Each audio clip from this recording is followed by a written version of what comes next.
Today I took 3 trades, 2 losers and 1 winner. Um, Pretty much all in the same setup. This one was pretty impatient.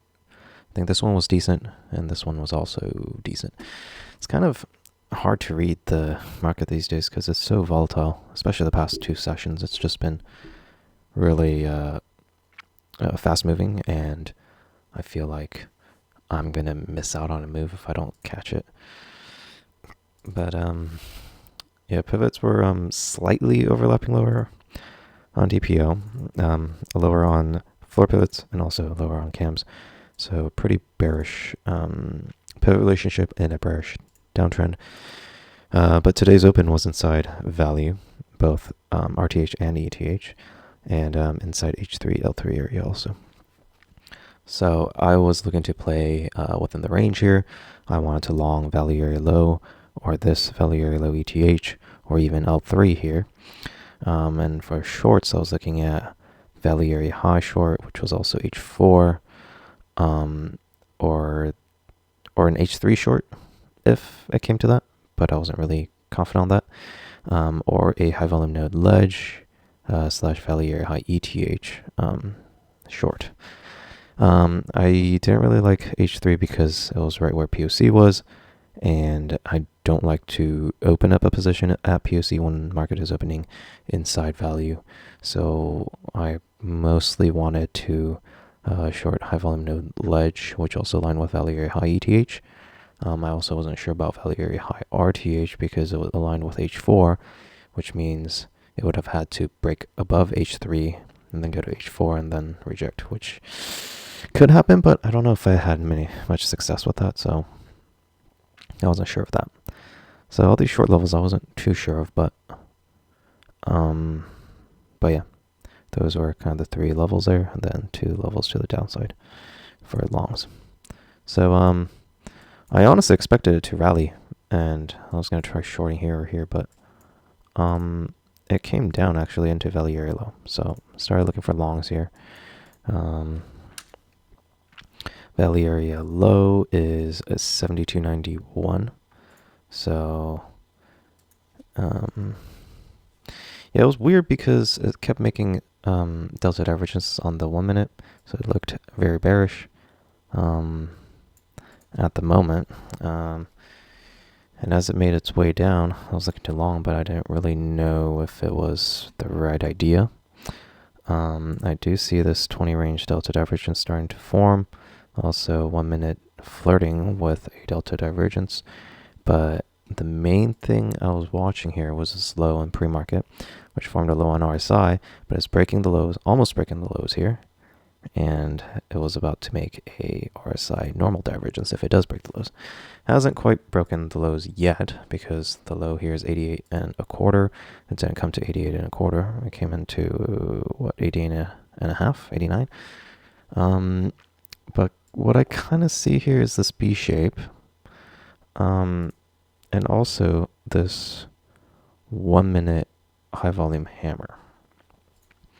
So I see those. And then I see this B shape with the POC at the lows. I see buying imbalances come in. And honestly, I think I just FOMO'd in. I just didn't want to miss the move off of value area low. Because it is at my level. Yeah, I get in 1 contract here, about 8 points of risk. And it seemed like I caught a good portion of it, but rejected pretty quickly after this, and came back down to stop me out. Yeah, honestly though, I don't think it was a good trade. It was, I really didn't have much confirmations here. All I had was, I didn't even have the RSI divergence. I had 1 minute high volume hammer, then I had some buying imbalances that came in, and then sort of a B shape here.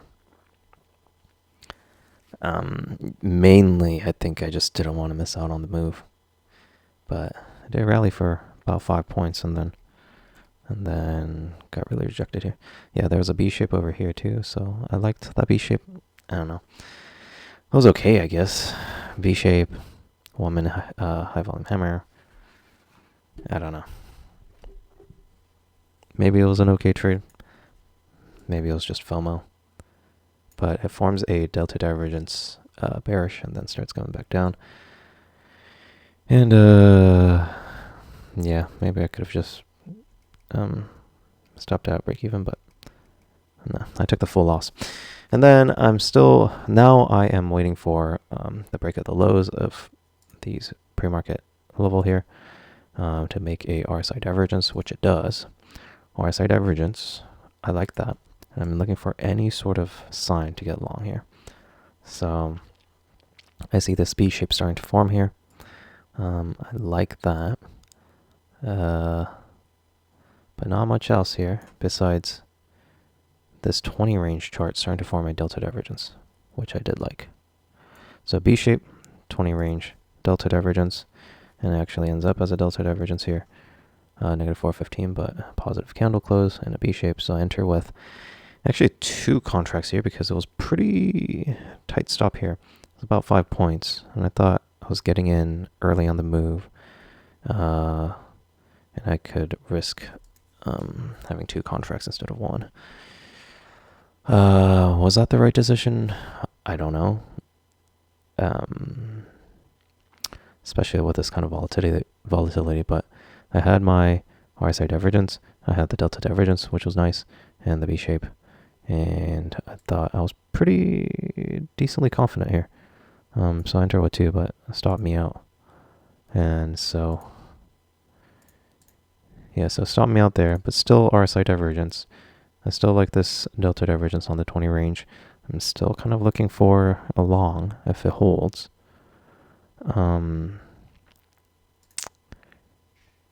And what happens is that this 1 minute high volume basing candle forms, and also I guess after entry a high volume 5 minute hammer form.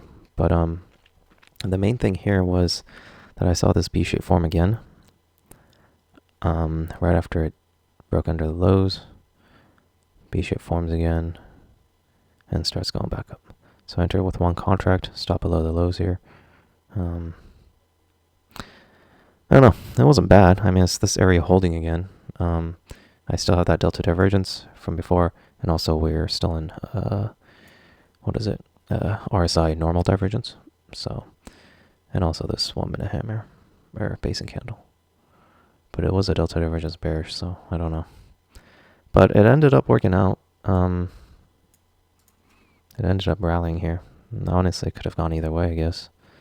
But I had my level, I had some confirmations, I had RSI, normal divergence, which I liked, so yeah, it could have ended very badly, honestly. At this point I was, down $100 or so, and it could have been another, I don't know, $100+ loss day. But luckily it somehow worked out. Yeah, something, I don't know if it's news or just volatility, but something came in and just rallied up like crazy. So, yeah, that was pretty crazy. And then my target here was high of day, which was just above 3R. Honestly, I wanted it to be a POC here, because value area low, I would take profit at POC, and then value area high, or even this value area high here. But this was 3R, and I thought it was good. I did have my target out further at H3, or beyond H3 into POC here. But I had my finger on the close all button, just in case it did something weird and stopped me out, and tanked. But yeah, I was up almost 26 points here, but started rejecting a little bit, and then I manually closed it out. But it does come down, and then it rallies up. So on this little pullback here, I even mentioned here that it was forming a delta divergence on the 20 range chart, and I was thinking about entering it again with a stop under the lows here, but it moved way too fast. Yeah, so that was, yeah, I was thinking about it here, and then it just rallied up like crazy. Yeah, almost like 10 points in a few seconds there. So yeah, didn't get that, but it ended up rallying towards H3 and then POC. So POC would have been my final target if I had two contracts. I would have taken one off at High of Day, then one at POC, and that would have been a pretty decent winner, but I only had one contract here. If I didn't take that first trade, maybe I would have tried it with two contracts, but yeah. I don't think the second trade was bad. I think it was a decent attempt. But the first trade, I think I could have avoided, especially with that 8-point risk there. Yeah, but I don't know. I mean, in this kind of days, it's just so volatile and moves so fast. But yeah, I somehow lucked out there and got basically a break-even day here. But yeah, it could have ended up like yesterday, but somehow lucked out, I guess.